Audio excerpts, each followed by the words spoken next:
Auburn is on an absolute heater right now in the portal. In a world full of podcasts, he's the undisputed heavyweight champion of hot takes, an Auburn sports homer, master of the book, and message board legend. Get your buttons buttoned and your hats flattened because the Top Button Podcast is about to kick off. And you don't want to miss your courtside seat. Now, here's your host, Charlie Five. Yes, sir. We're back. It's episode 35 of the Top Button Podcast. I'm your host, Charlie Five, and we are ready to rock and roll. We're so excited. You had an absolutely fast and furious 24 hours in the portal. Picked up three big guys along the defensive line. We're going to talk about that. Just what this means looking forward for the roster turnaround and what we can possibly look forward to in the future. And then I'm going to have a little take. I'm going to have a little, I guess, a conclusion to this whole Aden Holloway situation and just kind of give my thoughts on it. But before we do, we got to give a shout out to our boy, Ford Stokes at Active Wealth Management. Look, Ford has launched a TV show. If you're in the Huntsville area, it's WZDX channel 54. If you're in Columbus, Georgia, it's WXTX channel 54. That's 10:30 a.m. on Sundays and 8:30 a.m. on Sundays. I'm sorry, 10:30 in Huntsville, 8:30 a.m. in Columbus. The show's called Retirement Results. You get a chance to get to know Ford. You get to see him. You get to hear him. You kind of get to know him before you reach out and talk to him and get your future, your retirement, your savings in order. So give him a shout. Big Auburn guy. I know he was excited about these portal editions. So check him out. Ford Stokes, activewealth.com. Boom, boom, boom, triple boom. And within 24 hours, it was fast, it was furious, and it was a lot of fun. Auburn lands three, I would say, big time defensive linemen, some of the top recruits available in the portal. And the big thing is you picked out three targets and you went and got them. We didn't really hear a ton other names other than these guys. You got Philip Bleedy from Indiana, who's formerly from Texas Tech. He's going on this is his last hurrah. Married, family guy, here for business. 6'3", right around 300, another big body to help add to that defensive line rotation. Very, very excited about him. Isaiah Rakes, I'm not 100% sure how to pronounce that last name. Look, this was a guy you really thought you had a good chance to land last portal period. And he ends up going to USC. Combined, I think there was some NIL issues. There was some homesickness issues. And then you got the familiarity with DJ Durkin from Texas A&M. Kind of made Auburn, a front runner there as soon as he went into the portal. And then kind of a surprise, I kind of thought he might pop today, but he went ahead and typically you commit and then sign. We flipped it. We went ahead and signed with Kyron Crawford from Arkansas State, edge player. He committed afterwards. Like, he put out his commitment post afterwards, which was great. You just all of a sudden it said signed, Kyron Crawford. So what the things that this does, it's big because you were really going into the season with only about, if you wouldn't have added Trill Carter and Gage Keys, you would have been going into the season on the interior with only four guys that were returning. So obviously you're thin, and really only one of those guys has played. Two of those guys, Keldrick Faulk and Jason Jones, have played significant snaps. Deron Reed hasn't played a ton. And Zacchaeus Walker has been, injured and out and in and out and in, it seems like, for the past couple of years. He's been here for a long time as well. So you were scary thin. And honestly, you're worried about a little bit of what possible playmaking ability do you have there, especially when you lose a guy like Marcus Harris, who had such a disruptive year at tackle. So you go in and you get Trill Carter and you get Gage Keys. Still, that's only six guys in the interior, four of which have any meaningful playing time under their belt. So what do? You go find 2 more guys that you can add on the interior, and now you possibly don't have a ton of what I would call superstar potential, but you have some guys that give you options to rotate, keep guys fresh, and maybe you can maintain a level of physicality. Maybe you can maintain a level of, I guess, physicality, just getting after it. You can kind of maintain that level throughout a game instead of having to rely on Jason Jones to play 80 snaps a game, or, you can give him a breather, and possibly some of these guys allow a guy like Jason Jones not to have to play that nose position, or just shade off the nose. He can actually be, maybe a more disruptive defensive tackle versus having to be just a plugger, a guy that just sits down in the middle, which I think that's what you're going to see from Isaiah Rikes, and he could step in and play immediately. He's got to obviously work on conditioning. He's never really played more than,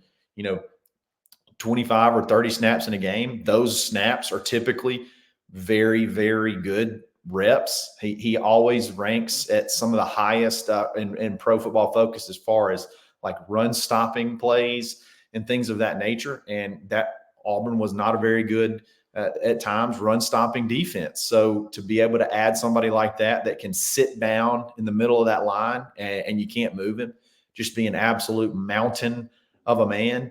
I think that frees up everybody. And maybe you got a guy like Phillip Bleedy that can sort of play a little bit more of the Marcus Harris role and be a little bit more disruptive. And then there's so many options. You got Gage Keys that can come in behind Keldrick Falk. You got Trill Carter that can come in behind possibly a Isaiah Rikes. And then you got Jason Jones that can play any position on the line. This defensive line just became obviously deeper, way more versatile.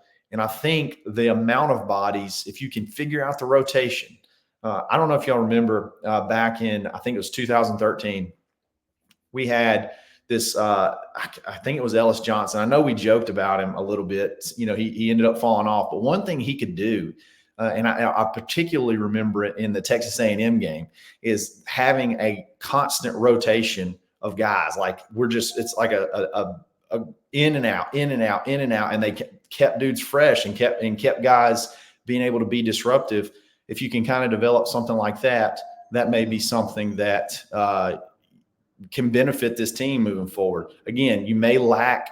You probably got Keldrick Falk that can be sort of like your superstar guy. Maybe even Jason Jones if he's not having to play head up, that plugger nose tackle, if he's able to kind of be disruptive. You may have a couple of guys that could be on that upper level superstar game breaking ability. And then you got a bunch of guys that can sort of supplement each other and rotate. And you just have a bunch of really good options. And I love you were to take this is very similar to Jake Thornton 2 years ago and being able to reshape the offensive line in the portal like he did. And then, gave us a pretty salty offensive line in year one. I think this was a perfect bow on this defensive line portal class. Add 4 guys, and the very tail end, you go in and you get the top guys you're going after. I just think it's big for this team moving forward. I think with these last 3 additions, if you take these last 3 additions and then your other 2 guys, Gage Keys, Trill Carter, I honestly think you got you at least a win or a win and a half based off of those additions. I really do, because I think the defensive line was by far the position that was scary from a depth perspective. You had 2 guys that could make plays. You had 2 big-time guys that can make plays. The rest on the interior were a little bit under, I guess, not underutilized, but the rest were just, they don't have a lot of, game tape. They don't have a lot of experience. So I think you honestly added at least a win, possibly a win and a half over these last, definitely these last 3 additions, but for sure the last 5 total of the guys you added on the defensive line. We're not really talking a whole lot about K'Ron Crawford, a guy who was incredibly disruptive at Arkansas State. Now he gets to back up Jalen McLeod.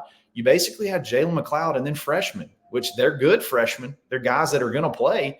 But when you get in a pass rushing situation and it's a big game early in the year, it's kind of a lot to ask to throw Jamonta Waller out there or Joseph Phillips out there in a crucial situation and say, go make a play and make the right decision. You're essentially early in the season. You got a guy like K'Ron Crawford who is very experienced. He's very explosive, and I think he may have actually a couple of years left to play too. So could play multiple years. So just somebody else to back up Jalen McLeod, who looks like he's going to have a breakout season based off of all the spring reports. I saw him dropping in coverage. He got a bogus pass interference call on him, which I think is hilarious in the A-Day game. But a guy that can drop in coverage and get after you in the passing game, and then you throw in somebody that's got just as high of a motor, maybe not quite as quick, but can possibly, make some plays too. I love all three of these additions. And the biggest thing that I like about it, and we're going to talk about the roster turnaround here and what to look about in the future. But the biggest thing, and I've already said it, is for the first time, it seems like you targeted guys in the portal. You targeted 3 guys in the portal. And I don't think we're done in the portal, by the way. You targeted 3 guys in the portal and you went and got them. You got in on them early. You got them visited early. Isaiah Rikes didn't have to visit, but you got the other guys in. You got them visited early, and then you sort of had the leverage. You sort of had what it takes to get them, and if you want them, and they fit the criteria of what you have to get them, you go get them, and that's what they did. That's what they did. I think Philip Bleedy came in. You possibly Bleedy, whatever. You had a few times, maybe. You had a few other, stones you wanted to see that you not leave unturned, but you came in, you kind of knew where you stood with him. And once you figured out this was the best fit, boom, you went and you got him. Isaiah Rikes, the minute he goes into the portal, contacts made, boom, he's committed on Monday. K'Ron Crawford, his very first visits to Auburn, he comes in on Sunday, boom, he signs on Monday. I mean, that's how you work the portal. And people made fun of me when I really played up and I booged hard over this Will Redmond hire. But I'm telling you, in the new age of college football, the GM may be the GM over player personnel may be the second most important person on this whole staff, right under the head coach. And I am not exaggerating when I say that. And you can just look at it and again, this is no hate on the previous whatever we had in place at player personnel, but you looked at the way we've worked the portal the last 3 or 4 times since Hugh's been here. He got here in December. How you did it in that portal period, how you did it in spring, how you did it in this past portal period. So that's 3 times. We've had some success. You've been able to pull in some success, but it's always seemed like, oh gosh, what are we going to do? Like, it seems like guys are going elsewhere. They're going on visits. They're scheduling visits with us, but then they're going on visits before they get here, and they're committing before they ever get here. This time we have, I feel like we have that situation, that whole player personnel organizational deal sort of put in place. And now we're able to diagnose what we need, you can call it a salary cap, but you know what you have in NIL and you know what you can offer. And you go get it. You play money ball and you go get it. And I love it. I think there could have been a couple of guys, maybe if they went to the portal, that would have been super, super high dollar guys, high asking price guys that, maybe we could have had a shot at that. You may get them, but you may not be able to get the other 2 guys that we added. So I think when you look at all the value of what you added, I think it's just that organization is so incredibly important right now. And it feels like we got it going in the right direction. I wish they could have been here in December. I love the guys we added in December, but what else, how better could it have been? And, I think it's just going to be that with high school recruiting, portal recruiting and whatnot moving forward. As long as you can keep that staff happy, I would do whatever I could to keep them happy for sure. But like the biggest thing when you talk about this roster turnaround, so if you look at last year, I think we brought in 22 portal players total. Now, granted, That was Hugh's first year. We were essentially had self-induced probation from the Brian Harsin classes. When you look at his classes, very few are actually left. Very few are actually left on the roster. So you basically have a lot of young guys and you have a lot of old guys. So and then just not a lot in between. So you had to go heavy in the portal last year. You added 21 guys. And my thoughts when I'm talking with people that are in the know, people that know football, and I know it's a different game now, but I think the thought's always if you can get to a point where you're not having to rely on the portal, if you can get to a point where maybe you're taking 10 or less, portal players or somewhere around that 10 number, maybe, I think that's probably ideal because the guys that are here are bought into your culture, and then you're just going and kind of plugging holes. So you signed 20 plus players last year, and it looks like that number is going to drop all the way down to maybe 14. You may be adding 2 to 3 more from the portal from here on out. And a lot of that will depend on who leaves. You may not have to add really any. I'm thinking you could possibly lose a defensive back out of that crowded room. You may need to look at adding one back. You kind of got an eye on the older Fagan's brother that you could easily pop in right there if that were to happen. But think about that. Think about that. You feel like you've hit on everyone just about that you've added since you've been here. It's really hard to pinpoint sort of a miss or a significant amount of misses that you brought in and they just haven't been able to contribute, and you're having to just go dig back into the portal, go back to the portal. To be able to drop from 20 plus to maybe 14 total in one season, I mean, that's really impressive. So not only did you not add, you added some one and done guys, but you didn't add all one and done guys. You were able to bring in guys that could play multiple years and supplement depth. So you're not just continually having to go back to the well to get guys. I just think that's massive. And next year, if this high school recruiting class goes like it looks like it's projected to go, in your 2024 class, it seems like you did not miss on a single DB. There's just not a lot of guys I think that you can point to right now that you could say, especially the ones that are enrolled, to say, man, that was just a miss. I know it's still way early, so that it could develop that way. But if the 2024 class comes in, they work like they're supposed to do. That half class that Hugh brought in, a lot of those guys are players. So you're starting to get to where you're getting multiple years of guys in your system. That portal number is going to become sort of a reload type deal. The portal is going to become a reload instead of a rebuild, which I'm very excited, very excited for. So again, I can't stress enough how important it is to have that Will Redmond hire, a lot of this recruiting staff off the field in place, working the way they're working. You're just seeing more and more. You're seeing more and more. Continuity. More and more. You're getting more and more traction and stuff with guys, and I think it's big. I think it's big, and recruiting is going to 100% benefit. So before we move on to my Aiden take, we got to give a shout out to Plains Coffee. Check them out. Use coupon code BUTTON for 10% off anytime you make an order.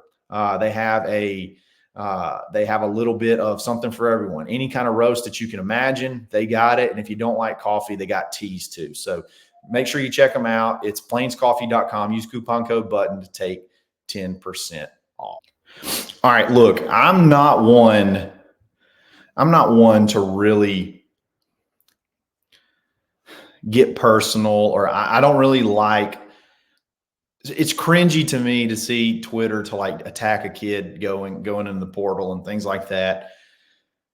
I know stuff like that happens, even if it's a guy that you don't really want to go in the portal. I don't know. That just stuff kind of there's a situation, there's a reason behind a lot of things, and we don't always know all the story. So I always like to kind of reserve judgment and just let it kind of play out the way it is. And I may have a group text, from like, man, that kid's dumb, or that was a bad decision, but I'm typically not going to go public with it.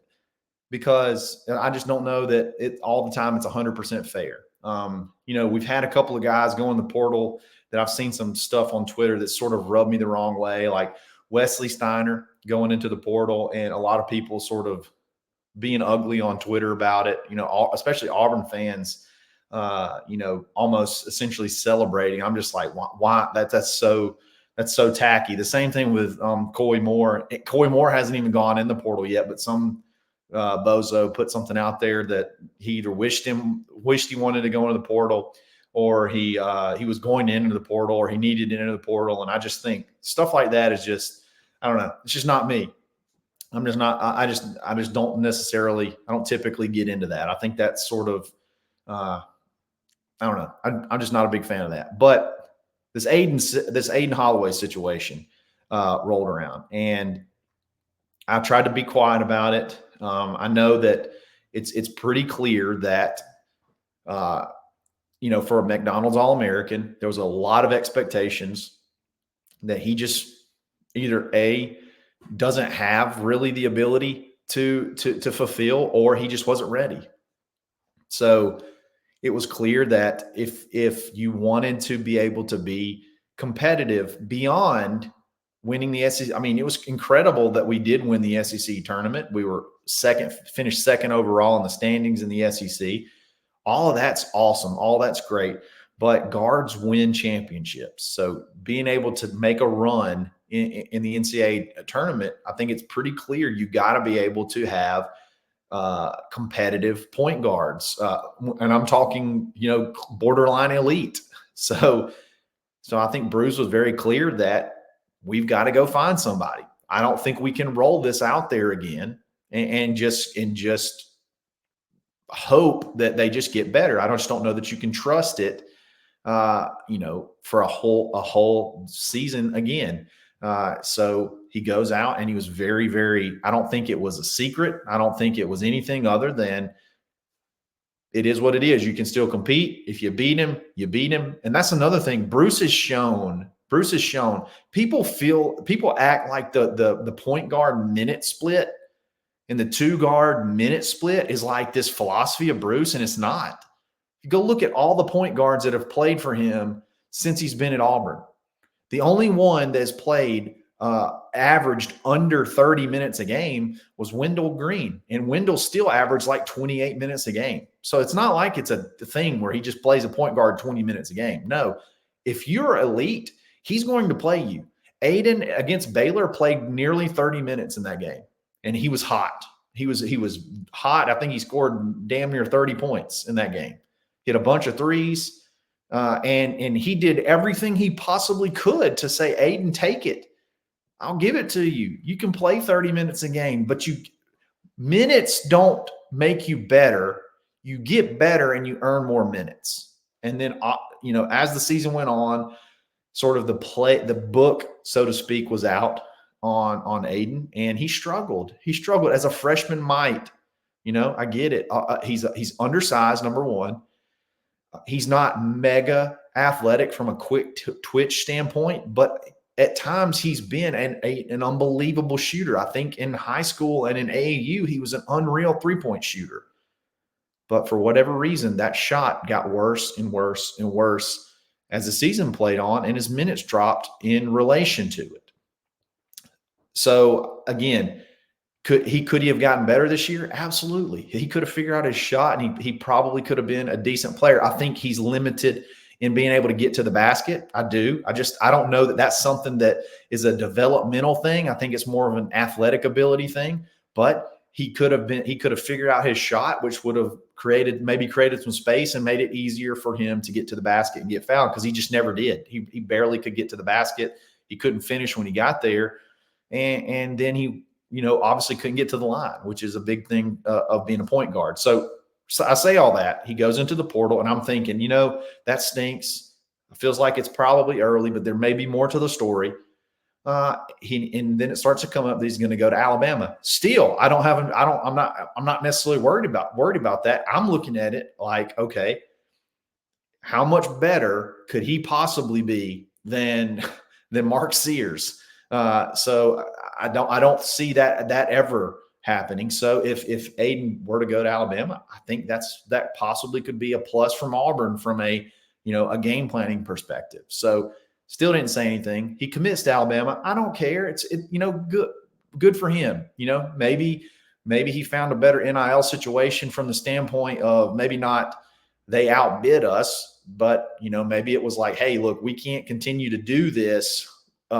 We can't continue to do this because we have to go find more point guards, whatever the situation. Good for him. But then he had to make the quote, essentially, that Bruce sold him a bill of goods about coming to Auburn and playing point guard. Sold him whatever the quote was. I don't even care to look it up. Sold him a bill of goods. At that point, all bets are off. At that point, unleash the Kraken, okay? Because number one, you have you had the opportunity, you were giving the opportunity to take this job over. You shot more threes than anyone on the team by a substantial margin. You shot more threes than anyone on the team, and you were one of the worst three-point shooters on the team. So you shot the most three-point attempts was from Denver Jones, 122. You shot 50 more. You shot 50 more three-pointers than Denver Jones, our guy that we brought in to be the three-point shooter, and you averaged essentially the same amount of time. You average basically the same amount of minutes. You took ungodly amounts of shots. You just didn't make them. Like, what are we talking about? You weren't given a chance. You weren't given the opportunity. You were given every opportunity. The first game of the season, you played 28 minutes. You took a bunch of shots. You made a bunch, and you could have kept doing that. Bruce, multiple times during the season, said he believed in Aden. He believed in Aden, and he needed to keep shooting his way out of it. He would never say, stop shooting, because then that messes up with your head and everything. He said, keep shooting, shoot your way out of it. And by God, you did. You just kept shooting. You kept shooting and kept not making it. Now, I'm still going to try to take the stance of I wish you the best of luck, except for the 2 or 3 times that we play you. But I'm honestly looking forward to, if Mark Sears stays in the draft, which is one of the weakest drafts maybe ever. He possibly, even undersized, he possibly could become a draft pick. And then if he doesn't, you're Mark Sears backup who plays 30 minutes a game. So great decision. Great decision. You're in the exact same situation that you would have been at Auburn with a guy playing over you, only having one more year to get done, and then you're sort of the guy for that. So if Mark Sears comes back, LOL, great choice. You're going to play 10 minutes a game. Instead of 20 minutes a game, you're going to play 10 minutes a game. So great decision there. And you got to follow up a dude who was Mark Sears is unreal. So, and you're nowhere in the stratosphere of athletic ability of Mark Sears. You're similar size. You possibly have potential to be a three-point shooter like him, but you don't have 10% of the athletic ability of Mark Sears. So if we have to take Mark Sears, Dr. Check Mark Spears moving forward, by all means, I'm fired up. Like, let's get away from dragging Aiden and just start celebrating, because that's, unless he just comes out and he's a 45% three-point shooter, he can't get to the hole. And if he gets there, he can't score. So, and then, to top it all off, you go to Alabama this year. Yeah. There was a road trip we played Alabama, and then we went to Mississippi State, and I think we stayed either in it was one or the other. We went to Alabama. I think it was Alabama first, and then Starkville's just 45 minutes away. So instead of coming all the way back to Auburn and then going all the way back to Starkville, we just stayed somewhere there. After you just had had a tough loss on the road, you get suspended. You get suspended by missing curfew and going out and partying. Now that you weren't the only one that got suspended. You weren't the only one that got suspended, but remember, we had like a first half or first quarter or some kind of suspension for breaking curfew. That game really messed you up. You were really hurt by that loss. I mean, I'm just appalled by saying that you didn't get a shot. Bruce didn't give you a shot, or Bruce sold you something that you didn't get. That absolutely blows my mind that you would say that. I get it. I get it because you're a kid and you're young and you don't have a ton of experience. But when you look at the numbers, when you look at the facts, you were one of the least efficient offensive players on this roster that played a big number of minutes. Essentially, when you were out there, you were almost zero scoring threat. Almost zero. You didn't turn it over, so that's good. You did have a high assist to turnover ratio, which is great. That's what helped us. You were able to facilitate. But when it was crunch time, we did not have a point guard, and there was no point guard that we could really lean on to go make a shot. Trey was that guy at times, not very consistent. I really wish Trey could have stayed. I think he could have benefited from another year. In this offense, another year under Bruce. But I wish you the best of luck. I wish him the best of luck. But I've never seen such a statement that's so out of touch with the facts and reality. It really blew my mind. It really blew my mind. And honestly, it blew my mind that if I'm Nate Oates, like that's not. I definitely coach him to not say. I definitely coach that away. Like you got to make sure. Like you understand, like you were giving the keys. You were 100% giving the keys. Like let's stay away from the Bruce talk and just stick with, I'm looking forward to a fresh start. I'm looking forward to this. But just let him go, rip it like that. I'm appalled. I can't believe that those words were spoken out of your mouth and you believed them. You believed it enough to say it. It's unbelievable. But Auburn's going to be better off. You got JP that you added. You got Broom back next year. You got to go find a backup point guard. They're talking about this guy named Mark. On several boards. I think Hoax posted it. Mark Freeman from Morehead State. He was injured all of last year. Could be a guy that you're looking at to come in and be a backup player. I think he was Ohio Valley Conference Player of the Year a couple of years ago. He'd be a 1-year guy that could come play, back up JPP. And then you maybe could just platoon it. Like you could maybe just get into a situation where, Denver gets some minutes at the 1 and JPP, if he stays healthy, can play 30 plus minutes a game. So we'll see what happens. I generally don't like to talk about kids that leave Auburn, but I think Aiden, you kind of gave everybody the green light. So wear it. And I would say to Auburn fans, I don't let up. I wouldn't let up. I would make it miserable. I'll make it miserable. If you want to go at Bruce like that when you were given the keys to the castle, I think you deserve anything that comes to you. So with that being said, I think I'm getting close to getting this internet situation figured out. I apologize for the disasters recently. I've enlisted the help of some professionals. So I'm hoping we get that. We were able to get shows out on time and then just be a little bit better quality and things like that. But I really appreciate you guys hanging in with me. It's just so much fun every single time to talk about, just talk about anything Auburn. So again, y'all have a great rest of the week. We'll talk back on Thursday. Who knows? I don't think Auburn's done in the portal, and you got to get some stuff done fast because it closes next Tuesday. So we'll get back with you on Thursday and keep you in the loop. Follow me on Twitter, _Charlie_5 on the bottom. Like and subscribe to like this video, subscribe to this channel. It helps. And then get in the comments. Let's talk about it. Let me know what you think about Aiden. Let me know what you think about the portal additions. What else do we need? Do we need a wide receiver? I would say yes. I'd say yes. Do we need a quarterback? We can have that. We can have that conversation. So I really appreciate all the activity and all the interaction, and we'll do it again on Thursday. So again, this episode 35 of the Top Button Podcast. Y'all stay button.